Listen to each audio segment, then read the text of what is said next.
మూకం కరోతి వాచాలం పంగుం లంఘయతే గిరిం యత్కృపాతమహం వందే పరమానందమాధవం.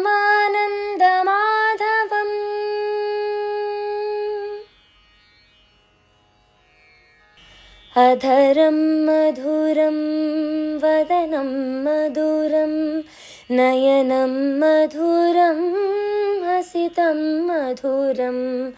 అధరం మధురం వదనం మధురం నయనం మధురం హసితం మధురం. హృదయం మధురం గమనం మధురం మధురాధిపతేరఖిలం మధురం.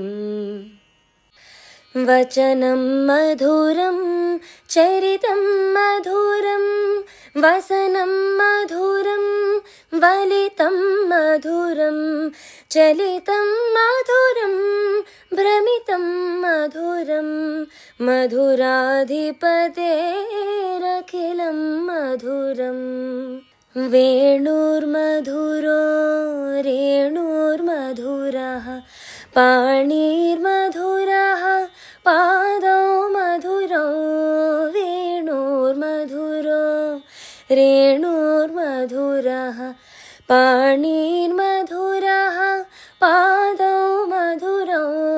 నృత్యం మధురం సఖ్యం మధురం మధురాధిపతేరఖిలం మధురం. గీతం మధురం పీతం మధురం భుక్తం మధురం సుప్తం మధురం. గీతం మధురం పీతం మధురం భుక్తం మధురం సుప్తం మధురం. రూపం మధురం తిలకం మధురం మధురాధిపతేరఖిలం మధురం. కరణం మధురం తరణం మధురం హరణం మధురం స్మరణం మధురం. కరణం మధురం తరణం మధురం హరణం మధురం స్మరణం మధురం. వమితం మధురం శమితం మధురం మధురాధిపతేరఖిలం మధురం. శ్రీ శ్రవణ్ ఛానల్కి శ్రోతలందరికీ కూడాను మరొకసారి స్వాగతం. నిన్న మనం ఈ ధేనుకాసురుడి వధ గురించి మనం తెలుసుకున్నాం. అలాగే కృష్ణుడు ఇంకా ఏమేం చేయబోతున్నాడు అన్నది కూడాను మనం చూడబోతున్నాం అన్నమాట. ఇప్పుడు కొద్ది రోజులు గడిచాయి. ఓనాడు అన్న బలరాముడు బావమరిది శ్రీధాముడు మిత్ర బృందంతో సహా మర్రి చెట్టు నీడకు చేరుకున్నాడు కృష్ణుడు. ఆలమందలు దూరంగా ఉన్నాయి, మేస్తున్నాయి అక్కడ. వాటిని మాగన్నుగా చూస్తూ ముచ్చట్లాడుతున్నాడు కృష్ణుడు. అదే అవకాశంగా ప్రళంబాసురుడు అనే రాక్షసుడు కృష్ణుని మిత్ర బృందంలో చేరే ప్రయత్నంలో పడ్డాడు. గోపాలకుడికి వేషం కట్టాడు. ఎవరూ గుర్తించిన విధంగా తయారయ్యాడు. వచ్చి మిత్ర బృందంలో ఒకడిగా చేరుకున్నాడు. ముచ్చట్లలో మాట కలిపాడు. బలరామకృష్ణులు అంత చూసేందుకు ఇంతకన్నా గొప్ప ఆలోచన మరొకటి లేదనుకున్నాడు. ఆయన దానికి కానిదానికి నవ్వుతూ అందరి దృష్టిని ఆకర్షించాడు. కాసేపటికి అంతా హుషారయ్యారు, ఆడుకునేందుకు సిద్ధమయ్యారు. 2 జట్లుగా విడిపోయారంతా. ఓ జట్టుకి శ్రీధాముడు అధినాయకుడైతే ఇంకో జట్టుకి కృష్ణుడు అధినాయకుడు. దూరం నుంచి లేళ్లలా పరుగు తీసుకొచ్చి మర్రి చెట్టును ముట్టుకోవాలి. ముందుగా ముట్టుకున్నవారు గెలిచినట్టు, లేనివారు ఓడినట్టు. 2 జట్లు పరుగుకి సిద్ధమయ్యాయి. శ్రీధాముడు జట్టులో ఉన్నాడు ప్రళంబాసురుడు. వాడు బలరాముడికి ప్రత్యర్థిగా నిలిచాడు. ఇటు కృష్ణుడు ఇటు శ్రీధాముడు ఒకేసారి ఓం అన్నారు. వారు అలా అనగానే ఇరు జట్లు పెద్దగా కేకలు వేసుకుంటూ పరుగులందుకున్నాయి. కృష్ణుడి జట్టే ముందుగా వెళ్లి మర్రి చెట్టుని ముట్టుకుంది.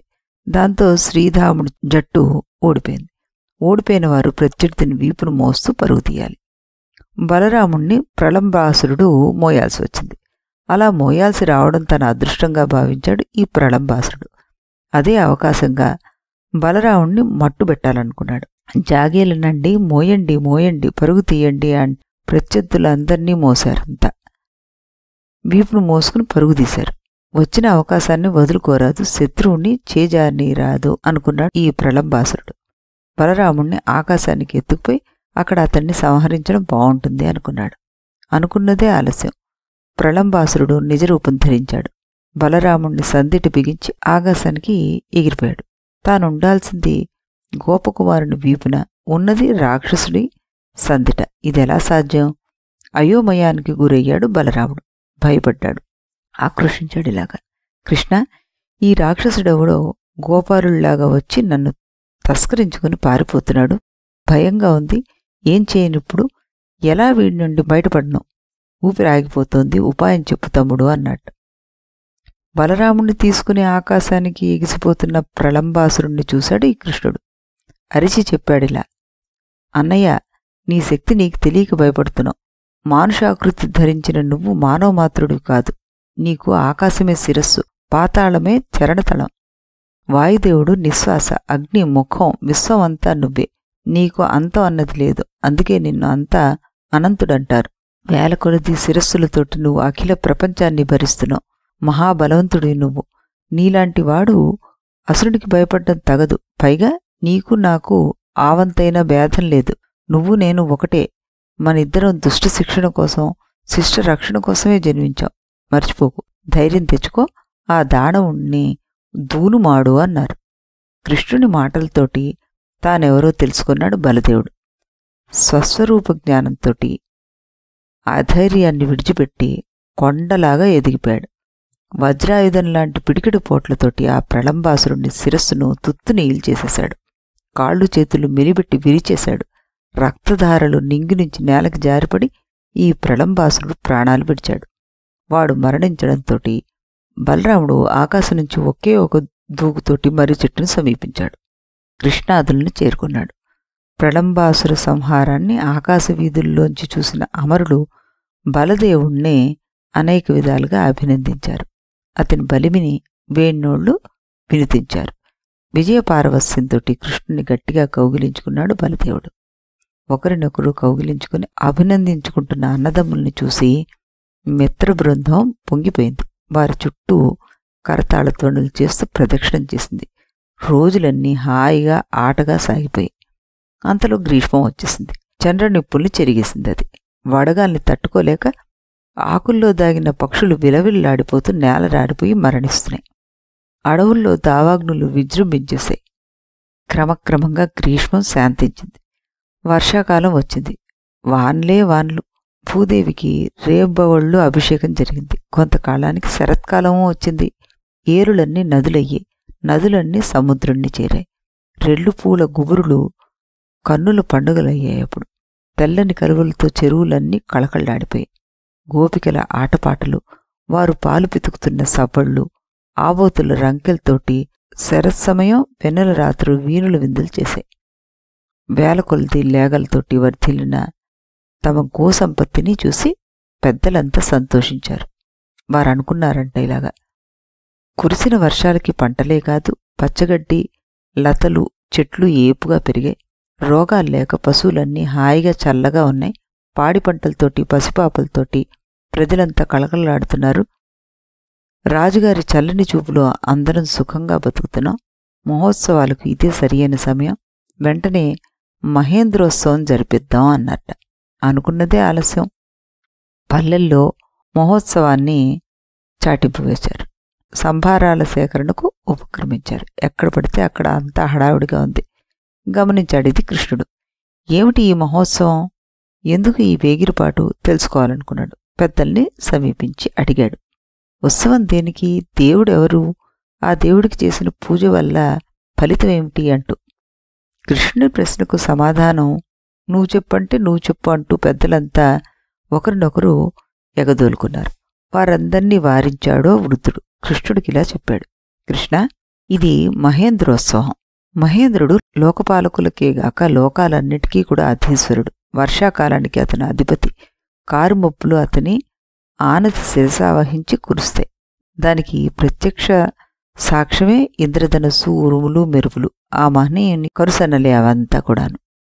ఆ దేవుని దయవల్లే మన గోసంపద ప్రవర్ధమానమవుతోంది. కొండ కోణంలో పశువులకు కడుపు నిండా మేత లభిస్తోంది. కుండ నిండా ఆ పశువులు పాలిస్తున్నాయి. అదంతా ఆ దేవుని చలవే. అందుకే ఇంద్రుడికి పూజలు చేస్తున్నాం. ఇది ఈనాడు చేస్తున్నది కాదు, ఏనాటినుంచో వస్తున్న ఆచారం అన్నాడు. వృద్ధుని మాటలకు సన్నగా నవ్వాడు కృష్ణుడు. చెప్పాడిలా, శ్రమణి వ్యాపారాన్ని, పశుపాలనని నమ్ముకున్న వారందరికీ అవే ఆరాధ్య దైవాలు. మనం అడవుల్లో సంచరిస్తున్నాం, కొండ గుహల్లో ఉంటున్నాం. గోపాలనమనే వృత్తే మనకి మనుగడ. అందువల్ల అడవులు, కొండలు, ఆవులే మనకి ఆరాధ్యాలు. ఎవరైనా వారి వారి జాతి దేవుళ్ళనే అర్చించాలి, ఇలవరిపుల్ని కాదని. పరదేవతల్ని అర్చించడం అర్థరహితం, పైగా ప్రయోజనం శూన్యం. మంత్రదేవతలను ఉద్దేశించి యజ్ఞాలు ఆచరిస్తారు బ్రాహ్మణులు. నాగళ్లను ఉద్దేశించి అర్చనలు చేస్తారు రైతులు. ఆ తీరున మన గోపాలలో తమకు ఆశ్రయాలైన మహీధరులను ఉద్దేశించి పూజించేయాలి. పర్వత పూజే మనకి మహోత్సవం. వెర్రిమొర్రి మహేంద్రుణ్ణి పూజించడం మానుకొని పర్వతార్చనకు మీరంతా నడుం కట్టండి అన్నారు. ఆశ్చర్యపోయి కృష్ణుని చూశారంతా. పూచిక పుల్లలాగా మహేంద్రుణ్ణి తీసిపారేయడాన్ని తట్టుకోలేకపోయారు పెద్దలు. అది గ్రహించాడు కృష్ణుడు. అడిగాడిలా, అసలు ఇంతకీ ఈ ఇంద్రుడెవరు? అతన్ని అమరులు, మునీంద్రులు పూజిస్తే పూజించవచ్చు, మనం ఎందుకు పూజించాలి? అతనేమైనా ఈ కొండల్లాగా, ఈ అడవుల్లాగా మనకు కూడా నీడను కలిగిస్తున్నాడా? లేదు కదా. అందుకే చెప్తున్నాను, మీరేమీ భయపడాల్సిన అవసరం లేదు, ఆందోళన కూడా చెందవద్దు. ఆదుకున్నవాడే ఆదిదేవుడు. మనం అంతా పర్వతాల్ని పూజిద్దాం. మీరు కాదు కూడదు అంటే బలవంతాన పూజలు చేయిస్తాను, కాని వదలను. మీకు నా మీద ఏమాత్రం అభిమానం ఉన్నా వెంటనే పర్వత పూజకి సిద్ధం కండి అన్నారు. కృష్ణుడు ఆజ్ఞాపించినట్టుగా మాట్లాడేసరికి పెద్దలంతా మిన్నకుండిపోయారు. సమాధానాల కోసం వెతుకులాడ్డం మానేశారు. అంగీకరించినట్లుగా చేతులు కట్టుకుని నిల్చున్నారు. పెద్దలు 2-3 కల్పించుకొని ఇలా అన్నారు, కృష్ణ, నువ్వు చెప్పినట్లుగా నడుచుకుంటాం. నువ్వు మా గతివి, మా పతివి, మా మతివి. ఈ పల్లె నీవల్లే భూలోక స్వర్గం అయింది.